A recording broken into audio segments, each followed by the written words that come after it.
So freezing property taxes for 2 years will save people hundreds of dollars on average, right? To pay for the food, to pay for groceries. Food bank use is an all-time high. Every single month, the food bank use goes up. This puts more money in their pocket. Also, we want to... Right now, if you live on a single-family home and you have a house, think that there could be a basement, there could be someone in the garage, there could be someone in the backyard, and there could be a main house, right? Or you could tear down the house and create a fourplex. Every candidate who's running for this election, they have almost a similar points on their agenda. How would you do that differently, and why people should believe on you? Of course. Why they should vote you? Because everybody's raising those same points. Yeah, but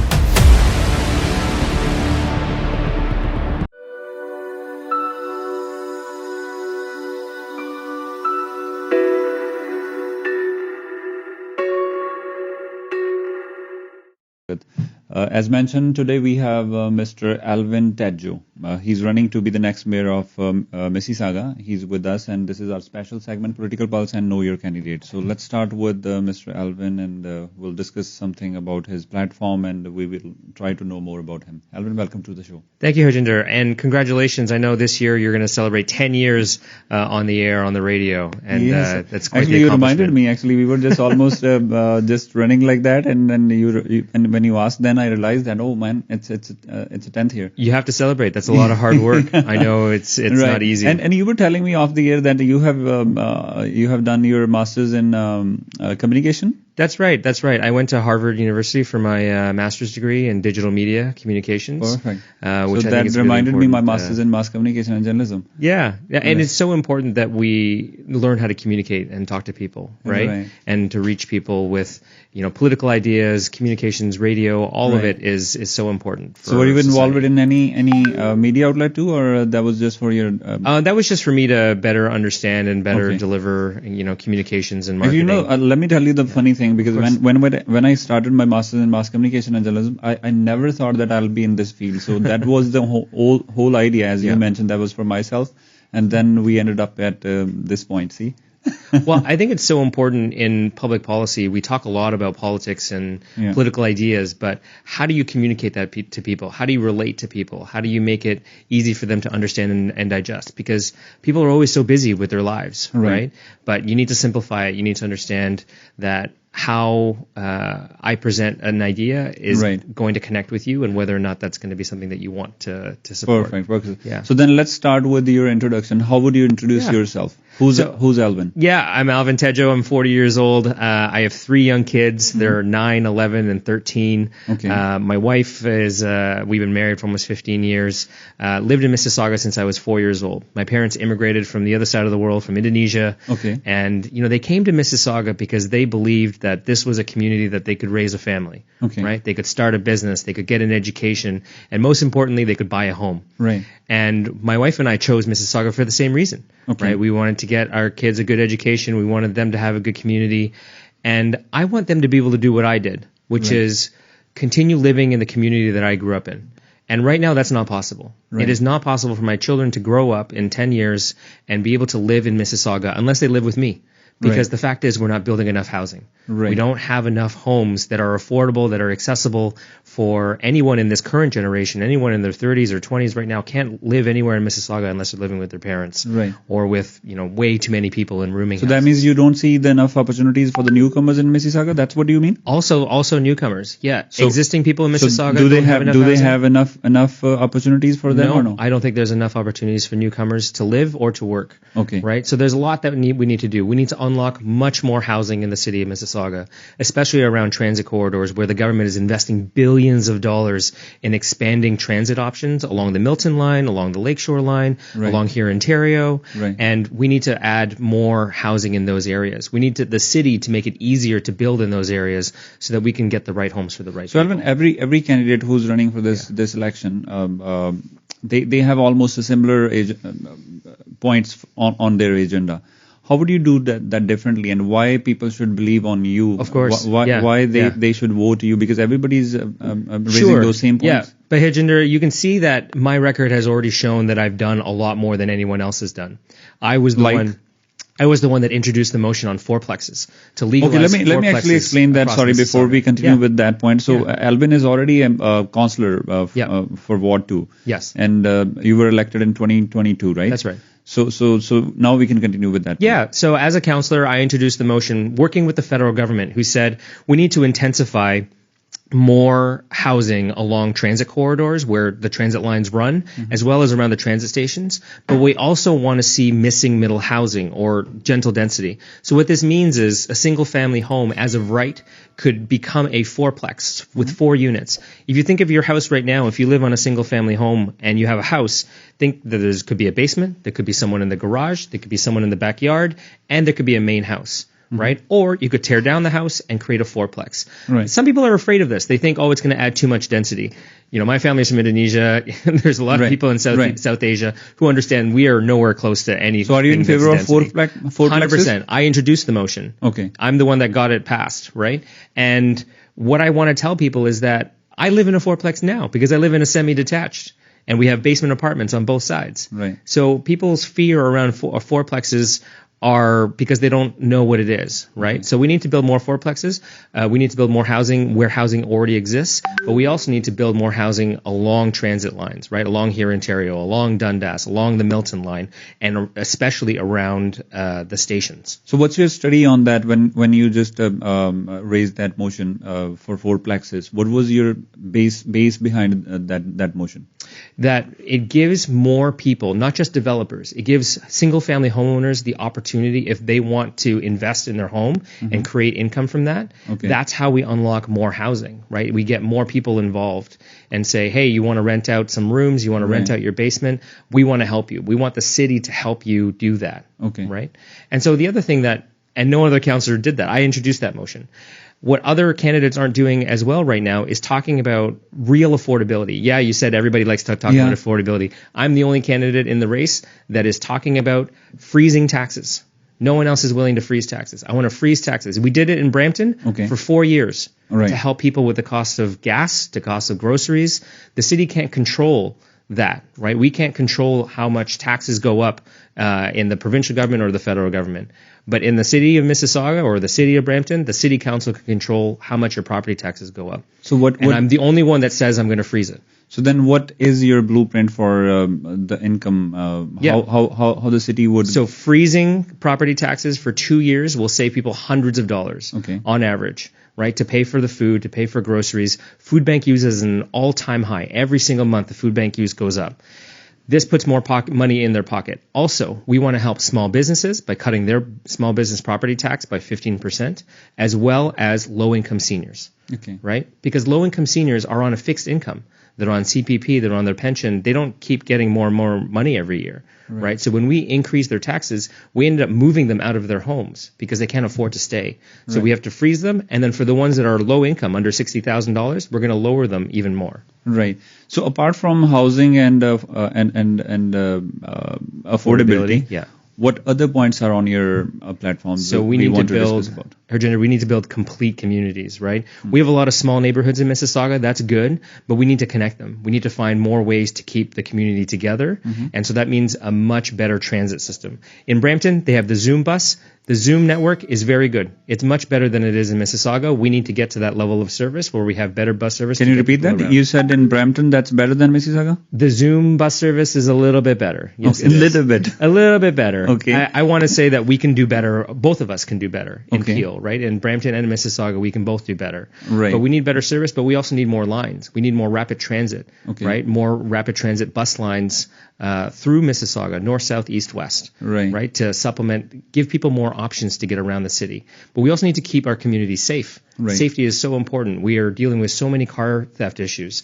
I introduced a motion to get more Faraday bags out to people at no cost to residents so that people have more ways to protect their own property, right? And been working with the police, working with Crime Stoppers to try and find more ways to help people protect their own property and to invest the resources through the police to make sure that they're doing everything they can to keep our community safe. Right. And what's your take on the relationship between provincial and city governments? It could be better. It could be better. It's okay right now. It's gotten better since the mayor left. Okay. Right? Bonnie Crombie and Doug Ford, I think everybody knows, don't get along. Okay. But we want to make sure that we do what's best for the city of Mississauga, because it's also good for the provincial government. We're the second largest economy in Mississauga. We're the second largest economy in all of Ontario. In order for Ontario to succeed, Mississauga needs to succeed. Okay. So we need to attract more business. We need to be a good place for economic development, right? 𝐒𝐫𝐶𝐬𝐿 and Bonnie were good at that. They were good at getting Fortune 500 companies in Mississauga. We've got 60 headquarters of Fortune 500 companies in Mississauga. Right. We're one of the largest employment areas in the entire country. Okay. Right? People need to know that, and we need to know what we need to do in order to support more business in the city. So that's why I want to cut small business taxes for small businesses and entrepreneurs so that they can be more successful in our city. So were you happy with Bonnie Crombie's tenure, or any comment on that? We have a rich history of mayors in Mississauga. We've had 2 mayors in 45 years, and they did a lot for the city. Okay. I think at the 50th anniversary, it's time that we look forward. Okay. How do we look forward and say we're going to build a better city for the next 50 years? So are you looking for her support for this election, or are you in her team, or how can we see that equation? Yeah, I'd be happy to have the support of former Mayor Crombie or anybody else. I've got a number of other mayors who are already supporting me from Guelph, from St. Catharines, from Erin. These mayors are endorsing me because they understand how difficult of a job this is, and our working relationship over the last couple of years, they see an opportunity where they can support me and say they understand how difficult this job is, and they believe in me to be able to do that. And how do you see the relationships between City of Brampton and City of Mississauga? I have a great relationship with the city of Brampton. I play soccer with a lot of the councillors in Brampton, and we've gotten to know each other really well at the region. We work well at the region together. I've worked with Councillor Santos on a few motions. I've worked with other councillors in Brampton, and I'm looking forward to continue working with them as the mayor. And what do you have to say about the Peel region? Well, I think there's some challenges with Peel region. We were going to separate, and then we're staying together. I want to move on. I'm interested in how do we find the best solution for the taxpayers in the entire region. So you want to move on as it is, or you want to see the province has already decided that we're going to stay together, but they're going to download a number of services. They're going to download roads and transportation. So originally, were you in favor of this I was in favor. Yeah, I was in favor of separation because I think it would be separation. Okay. Because I think it was better for the residents in Mississauga. But we have to look at it, and the reality is it's not our decision. It's up to the province. So just wanted to know more about, because was that only the city of Mississauga's and councils and mayor's decision, or most of the people are in favor of the separate city? I think a lot of people in Mississauga are in favor. The last time Mayor 𝐒𝐿𝐿 brought it up, in the early 2000s, there was overwhelming support, over 90% support from the city of Mississauga for separation, because her argument at the time was that it would save residents a lot of money in terms of tax dollars of supporting Brampton and supporting Caledon. It was messy. The way the separation was going, it was an ugly divorce, right? And then the province came in and basically said, you know what, we're going to keep you together, but we're going to let you manage a few of your own affairs: roads, planning, wastewater. So do you think that's a forcible arrangement? I think that's a good arrangement. I think it's a good step forward. Is it a good arrangement, or it's just a forcible arrangement? And it's a good arrangement. Okay. It's a good arrangement because the lower tier municipalities are very sophisticated. The city of Brampton and the city of Mississauga are the 7th and 9th largest cities in Canada. Okay. Right? We're more than capable of running our own business. Right, and delivering the services that cities like Guelph can deliver, cities like Kingston. We're much larger and much more sophisticated than those cities. There's no reason we can't. Now it's a political decision. They didn't want to break us up in terms of the cost or whatever it was, but I accept that, and I want to move on. I want to move on with what the province has said we're going to do, which is take care of these 4 services and then find some more efficiencies. Right. So friends, this is 𝐿vin Tedjo, and you are listening to 𝐿vin Tedjo and Mr. Alvin Tedjo. He's running to be the next mayor of Mississauga. He's with us. This is our special segment, Know Your Candidate and Political Pulse.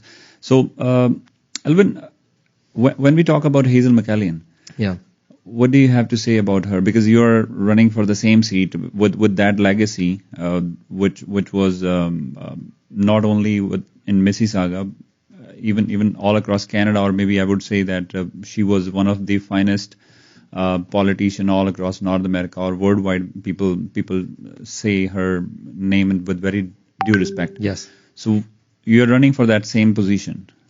Do you feel any kind of pressure? Do you feel any kind of what's your thought on that? Yeah, I'm honored to be in the same sentence as someone like 𝐒𝐫𝐸𝐿 𝐞𝐬𝐿, who, when I was growing up, I was recognized as Mississauga's Young Citizen of the Year. She gave me this award when I was 16 years old, and she said, you should run for politics, young man, because it's important that we have leaders who have the best interests of the city and have the future in mind. And so I always took that to heart and thinking of how I could best serve my community. And 𝐒𝐫𝐿 did a lot for our city. We grew the city enormously under her leadership.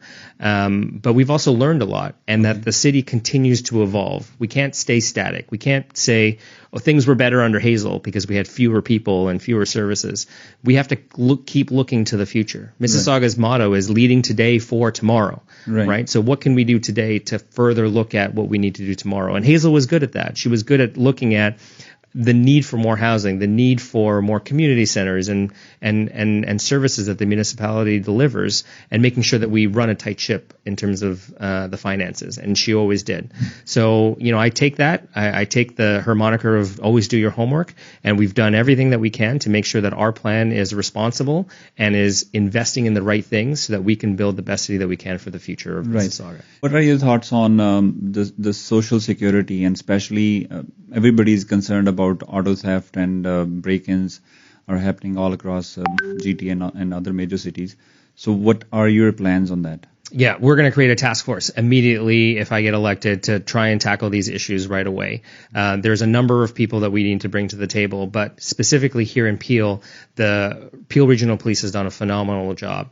They've been leading the way with a number of their summits in terms of auto theft. They've been leading the way in terms of asking the federal government for more investment, for making sure we have scanners at our ports. We scan less than 1% of every container that leaves the port of Montreal. That's just unacceptable. We recover almost 50% of all vehicles that get stolen. But there's 3 levels that need more work. Personal education. What can I do to make my car safe? Whether I want to put a club, cover my VIN number, put my keys in a Faraday bag, put my keys not at the front door, right? That's some personal responsibility. How do we make sure that police do more as well in terms of how they go around and patrol, making sure that they have the resources, and we've been doing that. And then how do we make sure that the federal government changes some bail reform laws, makes it harder for people to go back out on the street after they've been caught. I got to tell you a story. There was someone who was arrested for stealing a car, and he was arrested for stealing a car, taken to jail, and then he was let go on bail. When he was let go on bail, they gave him his tools back to him, and then he went into the parking lot and stole a car to go home. Like, that's crazy. How are we making it so easy for them to do this? So the federal government needs to do a lot. We need to do more at the region, and we need people to have some personal responsibility as well. So, Alvin, thank you so much for your time. We'll just have your final statement for today's interview. If anybody wants to join you for your campaign, what are the options for that? Visit my website, alvintedjo.ca. That's ALVINTEDJO, just Ted and Joe.ca. You can follow me on my social media handles. It's just at Alvin Tedjo. We're really excited for what's coming next. I'm really invested in the future of our city and in our community. I've got young children. My parents are seniors. I want to find ways for them to age in place with dignity and to stay healthy. I want to find ways to build a stronger community, especially a diverse community, right? I come from a diverse background. I want to support all the multiculturalism we have in our city, that we understand that it's our strength, not a burden. And how do we take advantage of that and create more financial opportunities and more opportunities for success for our community by bringing people together. And I'm going to have a city hall that will support that. Perfect. Alvin, thank you so much, and all the very best for you. Thank you so much, Harjinder. Thank you. So, friends, this was Mr. Alvin Tedjo, and it was our special segment, Know Your Candidate. Harjinder Gill Show. We will be back after a small commercial break. Thank you so much.